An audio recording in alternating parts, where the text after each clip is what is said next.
What would little Xenia like?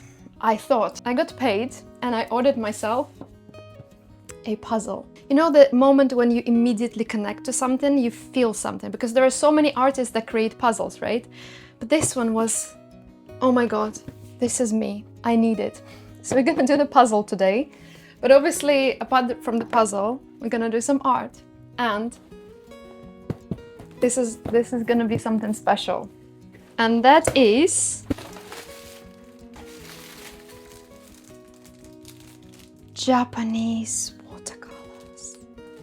Oh, look how big they are.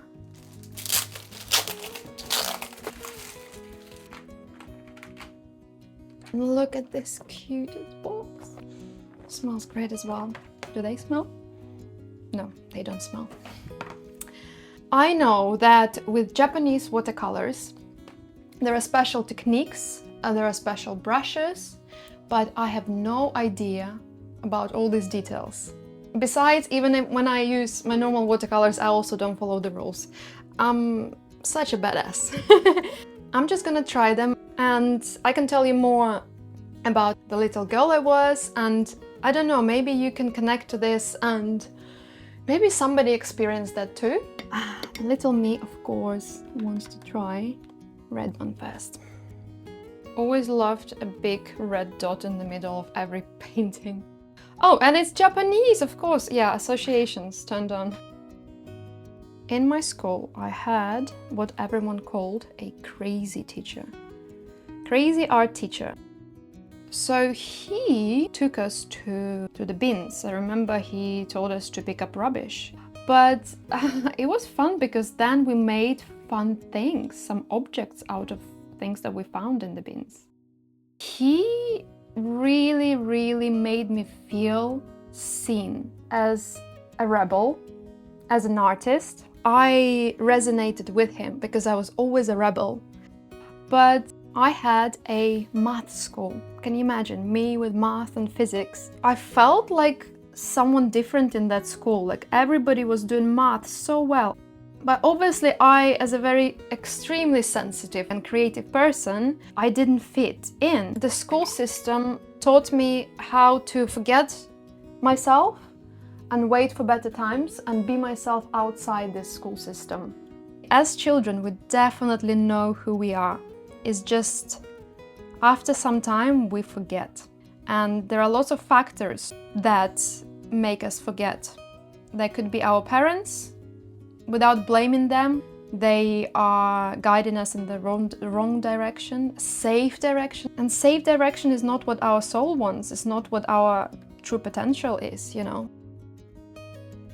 So, despite this teacher encouraging me, that wasn't even in my radar that you could be an artist. I went to a marketing school. I didn't really create anything until I met my husband, who was very creative, and he was around very creative, successful people.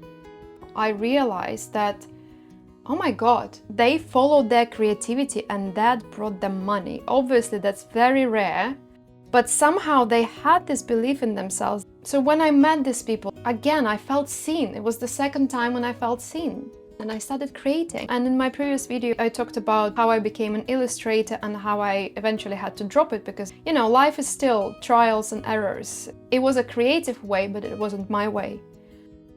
So yeah, this is how I got into connecting back to my creativity. I never stopped ever again. I'm so happy with this. It gives me so much joy just to create shapes. These Japanese watercolors are just incredible. I'm definitely a big fan and I'm gonna use it for people who don't use watercolors in the traditional way. I think this is perfect. They're very bright, pigmented.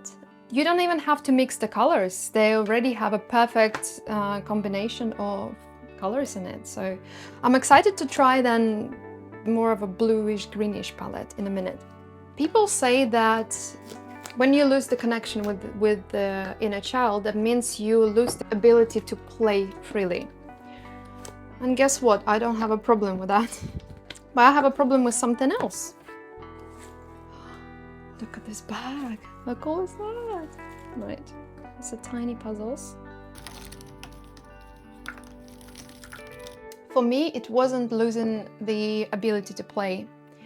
For me, it was losing the belief that I can create the world from within me. I guess the main thing about that little girl, she knew she could create her own worlds, and she was bold and she was brave, and she expressed herself so freely and with so much joy. After times, this part was diluted. It was less and less of her world. It was more how do I fit in the big world? And now my biggest dream is to be connected with that girl. She would encourage me to go for everything I want to do right now and, don't regret anything. And she would say, I'm still here. So I want to take her to the paper and see what she can create.